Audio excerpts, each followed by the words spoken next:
This is a pit bull. Pit bulls have a lot of energy. They're a beautiful dog to own, or I should say, that owns you. Decides whether or not you're its companion. But it doesn't take much effort or energy or time to exercise them, play with them, give all those muscles something to do, so that they are not all stressed out bundles of energy because you're too busy, tired, short,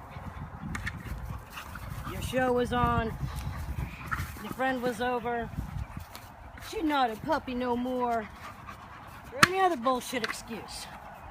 Get a dog, you can spend at least 5 to 10 minutes a day, regardless of breed, or don't get one.